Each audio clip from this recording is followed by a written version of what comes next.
نحمده ونستعينه ونستغفره ونؤمن به ونتوكل عليه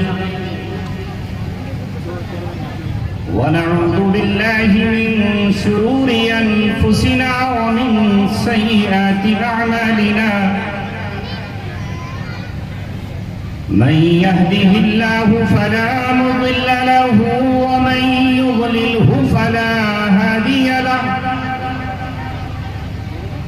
ونشهد أن لا إله إلا الله وحده لا شريك له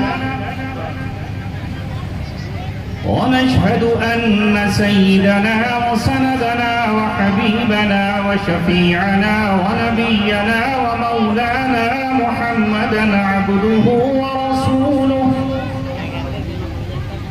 وصلى الله عليه وعلى آله وصحبه وسلم تسليما كثيرا كثيرا.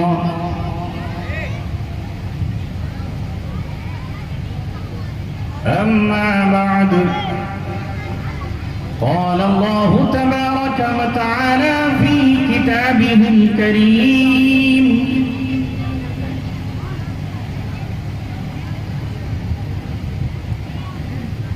أعوذ بالله من الشيطان الرجيم بسم الله الرحمن الرحيم والعصر إن الإنسان لفي خسر إلا الذين آمنوا وعملوا الصالحات وتواصوا بالحق وتواصوا بالصبر. وقال الله تبارك وتعالى في آية أخرى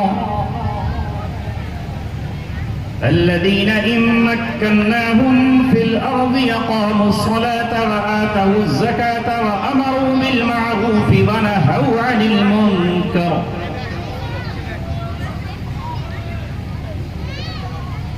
صدق الله العلي العظيم.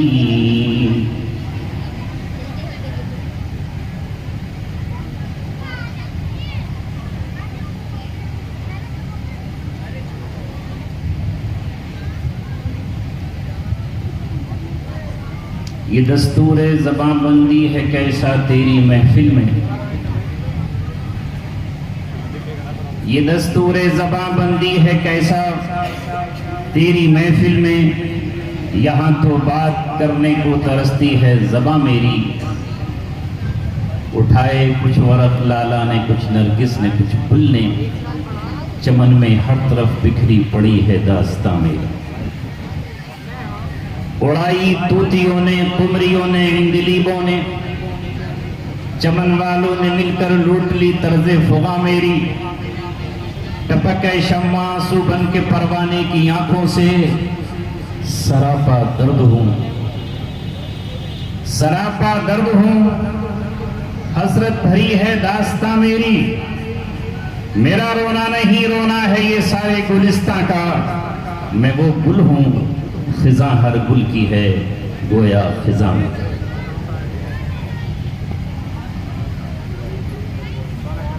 چند مہینوں پہلے اس مسجد کی تعمیر پر اور اس کے آغاز پر بھی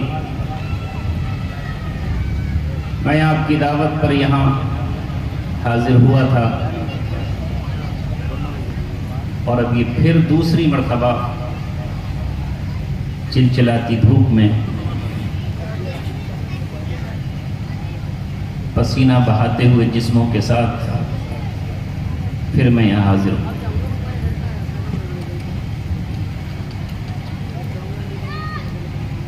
چونکہ آج اتفاق یہ ہے کہ اس مجمع کو جوڑنے کا کام میرے سپرد ہوا ہے، میں اس وقت تک آپ کے سامنے بولوں جب تک یہ مجمع جڑے، اور جب یہ مجمع جڑ جائے تو پھر آپ کو سلام کروں اور یہاں سے رخصت ہو جاؤں. نہ تڑپنے کی اجازت نہ فریاد کی، نہ تڑپنے کی اجازت نہ فریاد کی، گھٹ کے مر جاؤں یہی مرضی میرے سید. کچھ لوگ ہیں جنہوں نے چھاؤں پکڑ لی ہے، کچھ لوگ ہیں جنہوں نے پیڑ کی چھاؤں میں اپنی کرسیاں ڈال لی ہیں۔ پاگل اور دیوانے تو ہم ہی ٹھہرے کہ ہماری قسمت میں دھوپ آئی ہے، سورج کی کرنیں آئی ہیں، پسینہ بہانا اپنے حصے میں آیا۔ اس قوم سے کیا گفتگو کی جائے جو سورج کی چند کرنوں کا مقابلہ نہیں کر سکتی، اس سے ڈر کر گوشوں میں بیٹھی ہے۔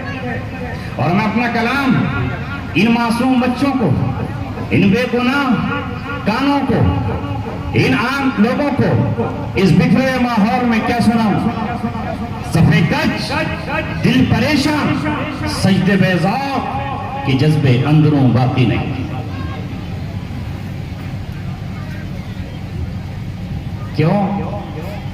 آپ ہی کو ٹھنڈ اچھی لگتی ہے؟ مقرر کہ لوہے کا بنا ہوا ہے، پتھر کا بنا ہوا ہے، اس پہ دھوپ اثر نہیں کرے گی۔ واحد دھولڑی والوں، کیا کہنے تمہارے، شاباش۔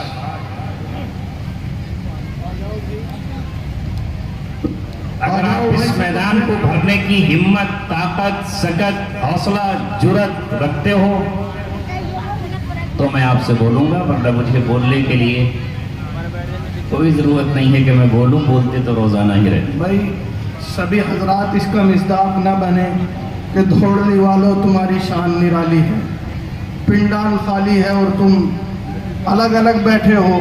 بھائی حضرت تشریف لا چکے ہیں، جو بھی یہاں بیٹھے ہیں کرسیوں پر، سب سے بڑے ادب کے ساتھ درخواست ہے کہ بھئی یقیناً حضرت کو جو تکلیف اور جو ایک بے سودگی سی اور ہمارے اس اجلاس میں ایک شیطانی اثر پڑا ہوا ہے، وہ مجھے اور آپ کو دور کرنا ہوگا۔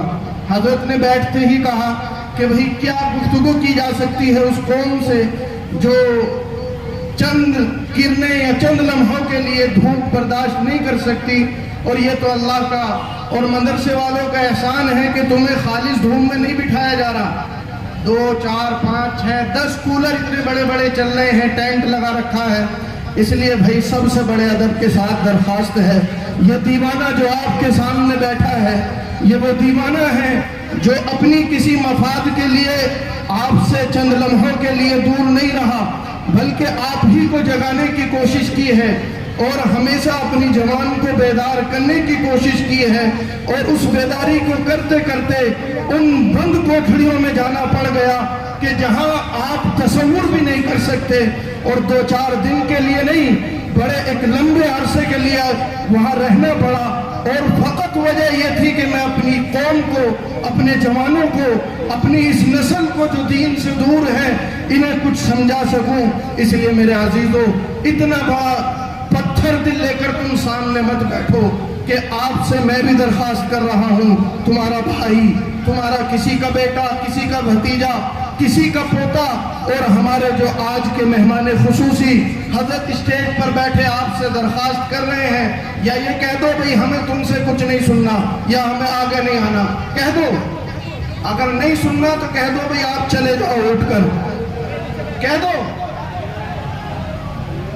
نہیں، اگر آپ دھوپ برداشت کر سکتے، حضرت نے اتنے عمدہ طریقے سے آپ سے کہا، درخواست کی، آپ نے نہیں سنا، کہہ دو کہ ہمیں نہیں قدر علماء کی، ہم نہیں جانتے، ہم تو دھوپ نہیں برداشت کر سکتے، چھائے میں بیٹھیں گے۔ آ جاؤ یار، بھئی یہ علماء آ کر دھوپ میں بیٹھے ہیں، مہمان ہیں، ان کے لیے تو ہمیں اوپر سے ہی اتنا چھایا کیا ہوا ہوتا، لیکن یہ تو آپ کو کچھ سنانے کے لیے آپ کی طلب میں یہاں بیٹھے، اور آپ سب جو ہے چھائوں میں۔ آ جاؤ بھائی بہرو، ارے نہیں آ رہی آواز، ان کو بھی پہنچا دو، آ جاؤ، سب کو آنا ہوگا کچھ سننے کے لیے۔ اس مجلس کو جو ادھر ادھر بیٹھے ہیں کرسیاں چھوڑ کر آنا ہوگا۔ ارے جب تک کچھ نہیں میسر ہو سکتا، ہم کیا قدر اپنے علماء کی جانیں گے؟ آ جاؤ بھائی، اسے پنڈال کو بھرو، ادھر سے بھی آؤ کھڑے ہو کر، آ جاؤ بھائی، جو یہ بیٹھے ہیں چند حضرات، آپ کا میں بڑا ممنون و مشکور ہوں کہ تم نے میری بات کی لاج رکھی اور ہمارے حضرت کے استقبال کے لیے آپ یہاں آ کر بیٹھ گئے. لیکن جو حضرات ابھی بھی بیٹھے ہوئے ہیں، جو بیچارے مجبور ہیں، ان کو میں نہیں اپنی بات کا پابند بناتا، لیکن جو ہمت رکھتے ہیں آج انہیں جو ہے اپنے علماء کی محبت میں، اس اجلاس کی محبت میں آج ہمیں اپنے اس پنڈال میں آ کر بیٹھ جانا چاہیے. بھائی کھڑے دھوم نہیں ہو، کوئی جو ہے چھائے میں نہیں کھڑے، بیٹھ جاؤ، ادھر سے بیٹھ جاؤ. حضرت شروع.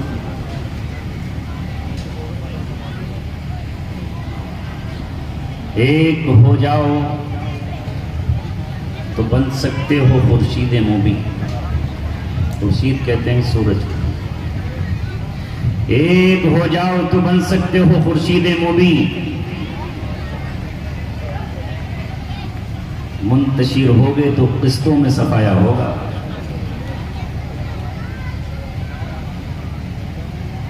حضرت بزرگ صاحب بار بار 2 بار مجھ سے کہہ چکے کہ کچھ لوگ مسجد میں بیٹھے ہیں، انہیں بھی آواز دے لو اور انہیں یہاں بلا لو. جنہیں بلانا تھا میں نے بلا لیا، جنہیں آنا ہے وہ اب آ جائیں گے.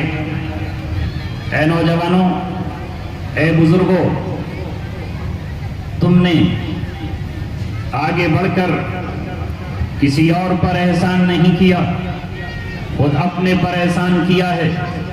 جو منہ تکتا رہے محفل میں وہ ناکام ہوتا ہے. اٹھا لے جام بڑھ کر جو اسی کا جام ہوتا ہے.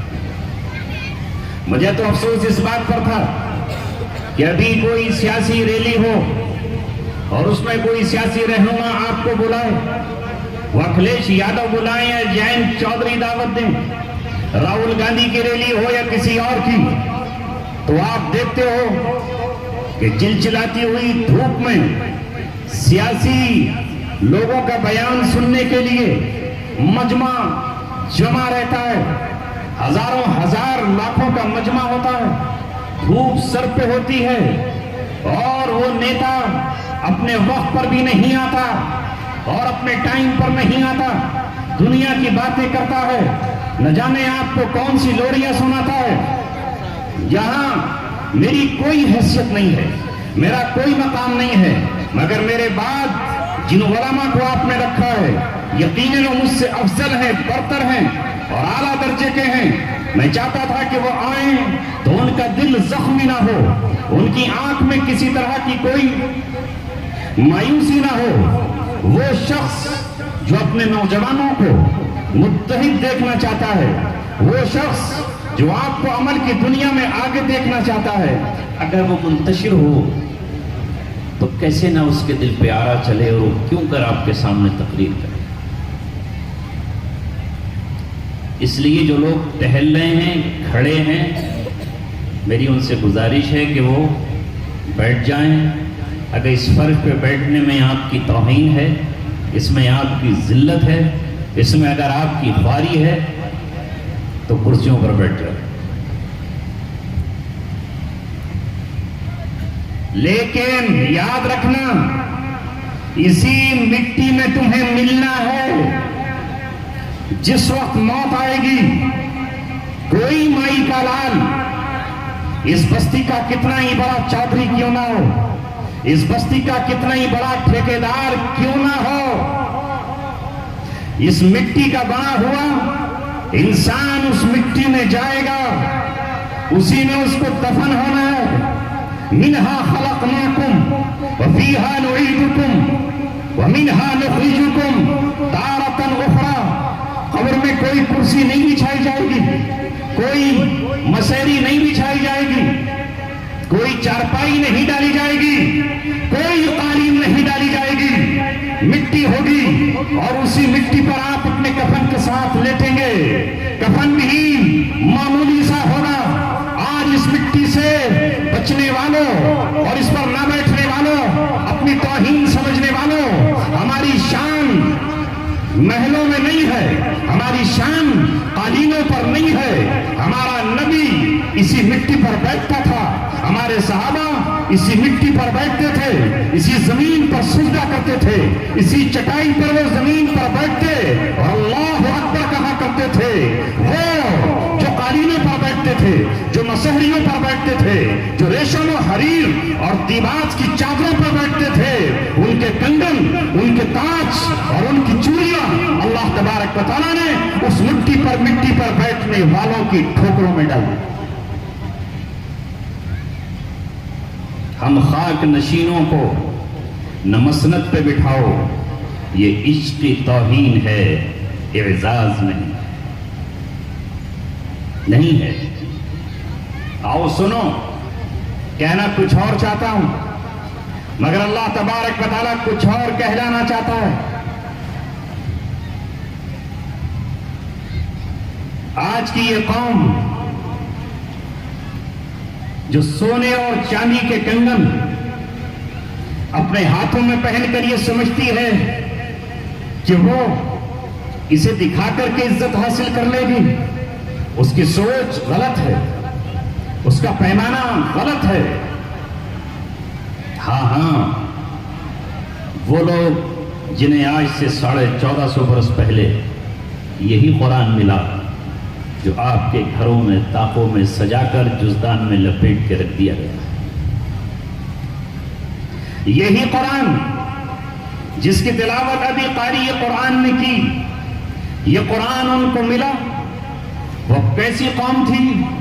وہ عرب کے رہنے والے، صحراؤں میں خیموں کی زندگی گزارنے والے، اونٹ کی ایک بوٹی کے لیے 12 سال تک جنگ لڑنے والے، ایک کھجور کے